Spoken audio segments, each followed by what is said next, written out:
Big boss രാവിലെ morning activity കൊടുത്തിരിക്കുകയാണ്. ഒരാൾക്ക് വേണ്ടി നിങ്ങൾ ടാഗ് ലൈൻ സൃഷ്ടിക്കുക, എന്നിട്ട് അതിനെക്കുറിച്ച് നിങ്ങൾ പറയാനാണ് പറഞ്ഞിരിക്കുന്നത്. ഒരു വ്യക്തിയെ പറഞ്ഞു കഴിഞ്ഞാൽ അടുത്ത ആൾ ആ വ്യക്തിയെ തന്നെ പറയാൻ പാടില്ല എന്നാണ്. അങ്ങനെ അക്ബർ വന്നിട്ട് ആദ്യം അനീഷേട്ടനാണ് ടാഗ് ലൈൻ കൊടുത്തത് ഒഴുക്കിനെതിരെ നീന്തുന്നവൻ എന്നാണ് ടാഗ് ലൈൻ കൊടുത്തത്. അപ്പോൾ അത് കൊടുക്കാൻ കാരണം കുറച്ച് ദിവസം മുമ്പ് വരെ ഇതിനൊരു ഒഴുക്കുണ്ടായിരുന്നു ഈ ഹൗസ്. അതിനെതിരെ നീന്തിയവനാണ്. കാരണം എന്ത് പറഞ്ഞാലും പുള്ളി എല്ലാവരും ഒരു 20 പേര് ഒറ്റക്ക് നിന്നാലും ഒറ്റക്കെട്ടായിട്ട് നിന്നാലും പുള്ളി അതിന് എതിരായിരിക്കും. പുള്ളി ഒറ്റയ്ക്കാണ് ആ ഒരു ഗെയിം കളിച്ച് വന്നത് ആദ്യം തൊട്ട്.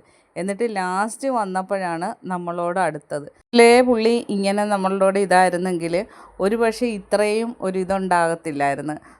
പുള്ളിയായിട്ട് നമുക്കൊരു അറ്റാച്ച്മെൻറ്റ്. ഇപ്പം ലാസ്റ്റ് ആയപ്പോഴാണ് പുള്ളി അതിന് ആ ഒരു ഒഴുക്കിൽ വിട്ട് നമ്മളുമായിട്ട് ചേർന്നത്. അതുവരെ തെറ്റാണെങ്കിൽ പോലും പുള്ളി അതിനെതിരെ നിൽക്കുന്ന ഒരു മനുഷ്യനാണ്. പല പ്രാവശ്യവും തെറ്റായിട്ട് പോലും എല്ലാവരും തെറ്റാണെന്ന് പറഞ്ഞിട്ടും പുള്ളി അത് ശരിയാണെന്ന് ന്യായീകരിച്ചിട്ടുണ്ട്. അങ്ങനെ അതുകൊണ്ടാണ് ഞാൻ പുള്ളിയെ ഒഴുക്കിനെതിരെ നീന്തിയവനെന്ന് പറഞ്ഞത്.